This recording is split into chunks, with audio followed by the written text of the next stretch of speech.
భక్తులారా, ఈ రోజుల్లో చాలామంది జీవితంలో ఒకటే మాట చెబుతున్నారు, డబ్బు ఉంటేనే సంతోషం వస్తుంది. కానీ నిజంగా అలానా? నెల జీతం వచ్చిన 2 రోజులకే అప్పులు కట్టేసి ఖాళీ అవుతున్న ఖాతాలు, పిల్లల చదువుల కోసం రాత్రింబవళ్లు కష్టపడుతున్న తల్లిదండ్రులు, ఇంట్లో నవ్వులు తగ్గిపోవడం, మనసులో తెలియని భయం పెరగడం, ఇవన్నీ చూస్తూ ఎంతోమంది నా అదృష్టం ఎందుకు ఇలా ఉంది అని మౌనంగా కన్నీళ్లు పెడుతున్నారు. బయటకు నవ్వుతున్నట్టు కనిపించినా లోపల మాత్రం ప్రశాంతత లేకుండా జీవిస్తున్నారు. ఒకప్పుడు చిన్న చిన్న విషయాల్లో ఆనందం కనిపించేది, కాని ఇప్పుడు ఎంత సంపాదించినా ఇంకా ఏదో లోటు ఉన్నట్టు అనిపిస్తోంది. అలాంటి ఒక రోజున ద్వారకలో ఒక ఆశ్చర్యకరమైన సంఘటన జరిగింది. ఒక ధనవంతుడు శ్రీకృష్ణుడి దగ్గరకు వచ్చాడు. అతని వద్ద అపారమైన సంపద ఉంది. బంగారు ఆభరణాలు, పెద్ద భవనం, సేవకులు అన్నీ ఉన్నాయి. కాని అతని ముఖంలో మాత్రం చిరునవ్వు లేదు. అతను కృష్ణుడి పాదాల దగ్గర కూర్చుని, ప్రభూ, నాకు అన్నీ ఉన్నాయి, కాని నా మనసుకు ప్రశాంతత లేదు. రాత్రుళ్ళు నిద్ర రావడం లేదు. ఎందుకు ఇలా జరుగుతోంది అని అడిగాడు. అప్పుడు శ్రీకృష్ణుడు చిన్నగా నవ్వి, నీ ఇంట్లో చివరిసారిగా అందరూ కలిసి మనసారా నవ్వింది ఎప్పుడు అని అడిగాడు. ఆ ప్రశ్న విన్న వెంటనే ఆ మనిషి నిశ్శబ్దంగా తలదించుకున్నాడు. ఎందుకంటే అతనికి సమాధానం తెలియలేదు. డబ్బు కోసం పరుగులు పెడుతూ తన కుటుంబంతో గడపాల్సిన సమయాన్ని కోల్పోయాడు. ప్రేమను మరిచిపోయాడు. మనసు నిండా భయం, పోలికలు, అసూయ మాత్రమే మిగిలాయి. మన పెద్దలు ఒక సామెత చెబుతారు, సంతోషమే సిరి సంపద. నిజమైన ఆనందం బయట దొరికేది కాదు, అది మన హృదయంలో పుడుతుంది. కాని ఈ కలియుగంలో చాలామంది ఆ సత్యాన్ని మర్చిపోయారు. డబ్బు ఉంటే సమస్యలు పోతాయని అనుకుంటున్నారు. కాని మనసులో శాంతి లేకపోతే రాజమహల్లో ఉన్నా బాధే. ఇక్కడ ఒక చిన్న విషయం గమనించండి. మహాభారతంలో విదురుడు ఎంతో సాధారణ జీవితం గడిపాడు. కాని అతని ఇంట్లో ప్రేమ, భక్తి, ప్రశాంతత ఉండేవి. అందుకే శ్రీకృష్ణుడు రాజభవనాలను వదిలి విదురుడి ఇంటికి వెళ్లాడు. ఎందుకంటే భగవంతుడు సంపదను కాదు, హృదయ పవిత్రతను చూస్తాడు. మీలో ఎంతమంది ఈ మధ్యలో ఎందుకు తెలియదు కాని మనసు చాలా భారంగా ఉంది అని అనుభవించారో కామెంట్స్లో చెప్పండి. ఎందుకంటే మీరు ఒంటరివారు కాదు. ఈ బాధను అనుభవిస్తున్న లక్షలాది మంది ఉన్నారు. కాని ఈరోజు కృష్ణుడు చెప్పిన ఈ రహస్యం మీ జీవితాన్ని పూర్తిగా మార్చగలదు. అప్పుడు ఆ ధనవంతుడు కృష్ణుడిని అడిగాడు, ప్రభూ, అయితే నిజమైన సంతోషం ఎక్కడ దొరుకుతుంది అని. ఆ ప్రశ్న విన్న కృష్ణుడు ఆకాశాన్ని చూస్తూ ఒక అద్భుతమైన మాట చెప్పబోతున్నాడు. అదే మాట అతని జీవితాన్నే మార్చేసింది. ఆ రహస్యం తెలుసుకున్న తర్వాత అతను మళ్లీ ఎప్పుడూ బాధపడలేదని చెబుతారు. ఈ ఆధ్యాత్మిక రహస్యం మీకు పూర్తిగా అర్థం కావాలన్నా, దైవానుగ్రహం దక్కాలన్నా ఈ వీడియోను ఎక్కడా ఆపకుండా చివరి వరకు చూడండి. శ్రీకృష్ణుడు ఆ ధనవంతుడిని చూసి మెల్లగా చెప్పాడు, మనిషి సంపాదించేది ధనం కాదు, తన మనసు పొందే ప్రశాంతతే అసలైన సంపద. ఆ మాట విన్న వెంటనే అతను ఆశ్చర్యపోయాడు. ఎందుకంటే ఇంతకాలం తనకు తెలిసింది ఒకటే, ఎక్కువ డబ్బు ఉంటే ఎక్కువ ఆనందం వస్తుందని. కాని కృష్ణుడు చెప్పిన సత్యం పూర్తిగా భిన్నంగా ఉంది. అప్పుడు కృష్ణుడు అతనిని ద్వారక వెలుపల ఉన్న ఒక చిన్న గ్రామానికి తీసుకెళ్లాడు. అక్కడ ఒక వృద్ధ దంపతులు చాలా సాధారణమైన ఇంట్లో జీవిస్తున్నారు. వారి ఇంట్లో విలాసాలు లేవు, ఖరీదైన వస్తువులు లేవు. కాని వారి ముఖాల్లో అద్భుతమైన ఆనందం కనిపిస్తోంది. ఆ వృద్ధురాలు తన చేతులతో వండిన సాధారణ ఆహారాన్ని ఎంతో ప్రేమగా భర్తకు పెట్టింది. వారు తింటూ నవ్వుకుంటున్నారు. ఆ దృశ్యం చూసిన ఆ ధనవంతుడు ఆశ్చర్యంతో నిలిచిపోయాడు. అప్పుడు కృష్ణుడు అడిగాడు, వారి దగ్గర నీకున్న సంపదలో 1% కూడా లేదు. అయినా వాళ్లు ఎందుకు ఇంత ప్రశాంతంగా ఉన్నారు తెలుసా? అతను మౌనంగా తల ఊపాడు.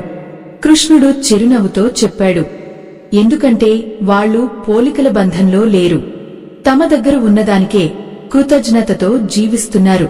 ఈ కలియుగంలో మనిషి బాధలో పడటానికి ప్రధాన కారణం పోలిక.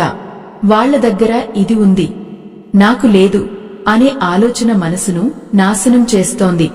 సోషల్ మీడియాలో ఇతరుల జీవితాలు చూసి ఎంతోమంది తమ జీవితాన్ని తక్కువగా భావిస్తున్నారు. కానీ ప్రతి మనిషి ప్రయాణం వేరు అని మర్చిపోతున్నారు. మన ధర్మశాస్త్రంలో ఒక గొప్ప మాట ఉంది, తృప్తి పరమ సుఖం. అంటే తృప్తి కంటే గొప్ప సంతోషం మరొకటి లేదు. ఎంత సంపాదించినా మనసులో తృప్తి లేకపోతే బాధ తప్పదు. కానీ చిన్నదానిలో కూడా ఆనందం చూడగలిగితే జీవితం స్వర్గంలా మారుతుంది. ఇక్కడ ఒక అరుదైన పురాణ ఉదాహరణ ఉంది. ఒకసారి ఋషి మార్కండేయుడు అడవిలో ధ్యానం చేస్తుండగా ఒక పేద రైతు ప్రతిరోజు వచ్చి చిన్న పుష్పాన్ని దేవునికి సమర్పించేవాడు. అతనికి పెద్ద యజ్ఞాలు చేయడానికి ధనం లేదు. కాని అతని హృదయంలో భక్తి అపారం.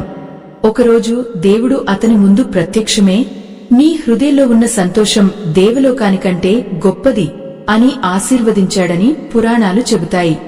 ఇప్పుడు ఒకసారి మీరే ఆలోచించండి, చివరిసారిగా మీరు మీ కుటుంబంతో ప్రశాంతంగా కూర్చుని నవ్వింది ఎప్పుడు? ఫోన్ లేకుండా, టెన్షన్ లేకుండా మనసారా ఆనందించిన క్షణం ఎప్పుడు? చాలామందికి ఆ సమాధానం గుర్తుకురాదు. ఎందుకంటే జీవితం మొత్తం సంపాదన కోసం పరుగులోనే గడిచిపోతోంది. మీలో ఎవరికైనా ఎంత కష్టపడినా ఆనందం దొరకడం లేదు అనిపిస్తే కామెంట్స్ లో గోవిందా అని రాయండి. ఎందుకంటే ఆ నామస్మరణలో కూడా మనసుకు శాంతి దొరుకుతుంది. ఆ ధనవంతుడు కృష్ణుడి వైపు చూస్తూ, ప్రభూ, నేను ఇప్పటివరకు తప్పు దారిలో పరిగెత్తానా అని అడిగాడు. అప్పుడు కృష్ణుడు అతని భుజంపై చేయి వేసి ఒక గూఢమైన కథ చెప్పడం ప్రారంభించాడు. ఆ కథలో దాగి ఉన్న రహస్యం విన్న తర్వాత అతని కళ్లలో నీళ్లు వచ్చాయి. ఎందుకంటే ఆ కథ ప్రతి మనిషి జీవితానికి అద్దంలా ఉంటుంది. శ్రీకృష్ణుడు నెమ్మదిగా చెప్పడం ప్రారంభించాడు. ద్వాపరయుగంలో ఒక చిన్న గ్రామంలో సుధామ అనే వ్యక్తి ఉండేవాడు. అతను పేదవాడు కాదు, కాని అపార ధనవంతుడు కాదు.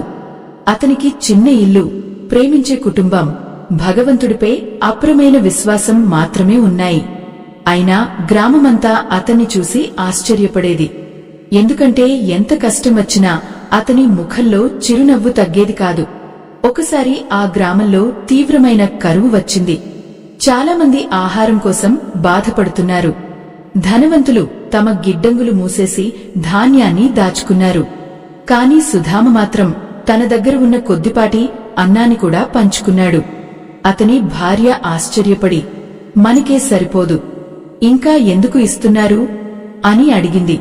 అప్పుడు సుధామ నవ్వి చెప్పాడు, మన చేతి ద్వారా ఇంకొకరి ఆకలి తగ్గితే అదే అసలైన సంపద. ఆ మాటలు విన్న ఆ ధనవంతుడు కృష్ణుడి ముఖం వైపు గట్టిగా చూశాడు. ఎందుకంటే తాను ఎన్నో సంవత్సరాలు సంపాదించాడు, కాని ఎవరికైనా నిజమైన సహాయం చేసిన సందర్భాలు చాలా తక్కువ అని అతనికి గుర్తొచ్చింది. కృష్ణుడు మళ్లీ చెప్పాడు, సంతోషం అనేది తీసుకోవడంలో కాదు, పంచుకోవడంలో ఉంది. ఈ ప్రపంచంలో చాలామంది ధనం కూడబెట్టుకుంటారు, కాని ప్రేమను పంచుకోరు. అందుకే వారి ఇళ్లు పెద్దవిగా ఉన్నా హృదయాలు ఖాళీగా మారిపోతాయి. మన పెద్దలు ఒక సామెత చెబుతారు, ఇచ్చే చెయ్యి ఎప్పుడూ పైగానే ఉంటుంది. దానం అంటే కేవలం డబ్బు కాదు, ఒక మంచి మాట, ఒక చిరునవ్వు, ఒక ధైర్యం చెప్పడం కూడా దానమే. ఈ చిన్న విషయాలే మనిషి జీవితంలో నిజమైన ఆనందాన్ని తీసుకువస్తాయి. ఇక్కడ ఒక ప్రత్యేకమైన పురాణ సంఘటన ఉంది. ఒకసారి లక్ష్మీదేవి భూమిపై సంచరిస్తూ ఉండగా ఇద్దరు మనుషులను చూసిందట. ఒకరి వద్ద అపార సంపద ఉంది, కాని ఎప్పుడూ అసంతృప్తిగా ఉండేవాడు. మరొకరు సాధారణ రైతు, కాని ప్రతిరోజూ ఉదయం భగవంతునికి నమస్కారం చేసి ఆనందంగా పనిచేసేవాడు. అప్పుడు లక్ష్మీదేవి విష్ణుమూర్తిని అడిగింది, ఎవరు నిజంగా ధనవంతుడు? విష్ణుమూర్తి చిరునవ్వుతో చెప్పాడు, తన దగ్గర ఉన్నదానికే కృతజ్ఞతతో జీవించేవాడే అసలైన ధనవంతుడు. ఈ మాటలు విన్న తర్వాత ఆ ధనవంతుడి హృదయం కరిగిపోయింది. అతను నెమ్మదిగా చెప్పాడు, ప్రభూ, నేను జీవితమంతా సంపద వెంబడి పరిగెత్తి ఆనందాన్ని మర్చిపోయాను. కృష్ణుడు తల ఊపుతూ, మనిషి బయట ప్రపంచాన్ని గెలవడానికి ముందుగా తన మనసును గెలవాలి అని చెప్పాడు. ఇక్కడ మీ అందరికీ ఒక చిన్న ప్రశ్న. మీ జీవితంలో ఇప్పటికీ మీకు ఆనందం ఇచ్చే చిన్న విషయమేది? అది మీ పిల్లల నవ్వు కావచ్చు, తల్లిదండ్రుల ఆశీర్వాదం కావచ్చు, లేదా భగవంతుని పేరు వినడం కావచ్చు. కామెంట్స్ లో తప్పకుండా చెప్పండి. ఎందుకంటే కృతజ్ఞత చెప్పే హృదయంలోనే దైవానుగ్రహం ఉంటుంది. అయితే ఆ సమయంలో అకస్మాత్తుగా ద్వారక రాజభవనం వెలుపల ఒక పెద్ద కలకలం మొదలైంది. ప్రజలు భయంతో పరుగులు తీస్తున్నారు. ఆ ధనవంతుడు కూడా దిగ్భ్రాంతితో బయటకు చూశాడు. కాని కృష్ణుడు మాత్రం ప్రశాంతంగా చిరునవ్వు చిందించాడు. ఎందుకంటే ఆ సంఘటన ద్వారా ఆయన ప్రపంచానికే ఒక అద్భుతమైన సత్యాన్ని చూపించబోతున్నాడు. కాని అది చూసిన తర్వాత అక్కడున్న ప్రతి ఒక్కరి జీవితం శాశ్వతంగా మారిపోయింది. ద్వారక రాజభవనం బయట ప్రజలు ఒక్కసారిగా గుమిగూడారు. ఒక చిన్న బాలుడు ఏడుస్తూ తన తల్లిని పట్టుకుని నిలబడ్డాడు. అతని తండ్రి తీవ్ర అనారోగ్యంతో పడిపోయాడని అందరూ మాట్లాడుకుంటున్నారు. గ్రామంలోని ధనవంతులు అక్కడే ఉన్నారు. కాని ఎవ్వరూ ముందుకు వచ్చి సహాయం చేయలేదు. ఎందుకంటే ప్రతి ఒక్కరూ తమ సంపద తగ్గిపోతుందేమో అని భయపడుతున్నారు. ఆ దృశ్యం చూసిన వెంటనే కృష్ణుడు నెమ్మదిగా ఆ బాలుడి దగ్గరకు వెళ్లాడు. అతని తలపై చేయి వేసి, భయపడకు, ప్రేమ ఉన్న చోట దైవం ఎప్పుడూ ఉంటుంది అని చెప్పాడు. ఆ మాటలు విన్న వెంటనే బాలుడి కళ్లలో ఆశ వెలిగింది. ఆ ధనవంతుడు మాత్రం ఆశ్చర్యంతో చూస్తూనే ఉన్నాడు. ఎందుకంటే ఇంత పెద్ద రాజ్యంలో అపార సంపద ఉన్నవాళ్లకన్నా కృష్ణుడి ఒక్క ప్రేమపూర్వకమైన మాట ఆ కుటుంబానికి ఎక్కువ ధైర్యం ఇచ్చింది. అప్పుడు కృష్ణుడు అక్కడున్న వారందరినీ చూసి ఒక ప్రశ్న అడిగాడు. మీరు సంపాదించిన సంపద మీతో ఎప్పటికీ ఉంటుంది అని అనుకుంటున్నారా? లేక మీ వల్ల ఇంకొకరి జీవితంలో వెలుగు రావడమే నిజమైన సంపద? ఆ ప్రశ్న వినగానే అక్కడ నిశ్శబ్దం నెలకొంది. మన పురాణాల్లో ఒక అద్భుతమైన సంఘటన ఉంది. ఒకసారి అన్నపూర్ణాదేవి భూమిపైకి వచ్చి భిక్ష అడిగే వృద్ధురాలి రూపంలో గ్రామాలన్నీ తిరిగిందట. చాలామంది ధనవంతులు ఆమెను పట్టించుకోలేదు. కాని ఒక సాధారణ మహిళ తన ఇంట్లో ఉన్న చివరి ముద్ద అన్నాన్ని ప్రేమగా ఇచ్చింది. అప్పుడు అన్నపూర్ణాదేవి ప్రత్యక్షమే, నీవు ఇచ్చింది అన్నం కాదు, హృదయం అని ఆశీర్వదించిందట. అప్పటినుంచి ఆ కుటుంబంలో ఎప్పుడూ కొరత రాలేదని చెబుతారు. ఇదే నిజమైన సంతోష రహస్యం. మన దగ్గర ఎంత ఉందన్నది కాదు, మన హృదయం ఎంత విశాలంగా ఉందన్నదే ముఖ్యం. ఎందుకంటే ప్రేమతో ఇచ్చిన చిన్న సహాయం కూడా భగవంతునికి మహాయజ్ఞం లాంటిది. ఇప్పుడు మీలో చాలామందికి ఒక సందేహం రావచ్చు. మేమే ఎన్నో కష్టాల్లో ఉన్నాం, ఇంకొకరికి ఎలా సహాయం చేయగలం? గుర్తుంచుకోండి, సహాయం అంటే లక్షలు ఇవ్వడం కాదు. ఒక మంచి మాట చెప్పడం కూడా ఒక ప్రాణాన్ని నిలబెట్టగలదు. బాధలో ఉన్నవారిని ఓదార్చడం కూడా పుణ్యమే. మీలో ఎవరికైనా జీవితంలో ప్రశాంతత కావాలి అనిపిస్తే కామెంట్స్ లో శ్రీకృష్ణార్పణమస్తు అని రాయండి. ఆ భక్తిభావమే మనసుకు వెలుగునిస్తుంది. అప్పుడు ఆ ధనవంతుడు కృష్ణుడి పాదాల దగ్గర మోకాళ్లపై కూర్చుని, ప్రభూ, ఇప్పటివరకు నేను సంపదనే దేవుడిగా భావించాను. కాని ఇప్పుడు అర్థమైంది, ప్రేమ, కృతజ్ఞత, దానం ఇవే నిజమైన సంపదలు అని కన్నీళ్లు పెట్టుకున్నాడు. కృష్ణుడు చిరునవ్వుతో చెప్పాడు, నీవు ఈ సత్యాన్ని తెలుసుకున్న క్షణమే నీ జీవితంలో దైవానుగ్రహం ప్రవేశించింది. ప్రియమైన భక్తులారా, మా ఈ ఆధ్యాత్మిక ప్రయాణం మీ హృదయాన్ని తాకితే స్క్రీన్పై కనిపిస్తున్న స్కానర్ ద్వారా మీ ప్రేమాభిమానాలను అందించవచ్చు. మీ చిన్న సహాయం కూడా మరెందరికో ఇలాంటి దైవ సందేశాలను చేరవేయడానికి ఆశీర్వాదంగా మారుతుంది. ఆ మాటలు విన్న తర్వాత ఆ ధనవంతుడి మనసులో ఒక గొప్ప నిర్ణయం పుట్టింది. కాని ఆ నిర్ణయం అతని జీవితాన్ని మాత్రమే కాదు, మొత్తం ద్వారక ప్రజల భవిష్యత్తునే మార్చబోతోంది. మరుసటి ఉదయం ద్వారక నగరంలో ఒక ఆశ్చర్యకరమైన విషయం జరిగింది. ఎప్పుడూ తన సంపదను కాపాడుకునే ఆ ధనవంతుడు మొదటిసారి తన ఇంటి గుమ్మాలను అందరికీ తెరిచాడు. అతని భవనంలో పనిచేసే సేవకులు కూడా ఆశ్చర్యపోయారు. ఎందుకంటే ఇంతకాలం అతను ఎవ్వరితో సరిగా మాట్లాడేవాడు కాదు. కాని ఆ రోజు అతని ముఖంలో ఒక కొత్త ప్రశాంతత కనిపించింది. అతను గ్రామంలోని పేద కుటుంబాలను పిలిపించి, ఇప్పటి నుంచి నా సంపదలో ఒక భాగం అవసరమైన వారికి ఉపయోగపడాలి అని ప్రకటించాడు. అక్కడున్న ప్రజలు ఒక్కసారిగా ఆనందంతో కళ్లలో నీళ్లు పెట్టుకున్నారు.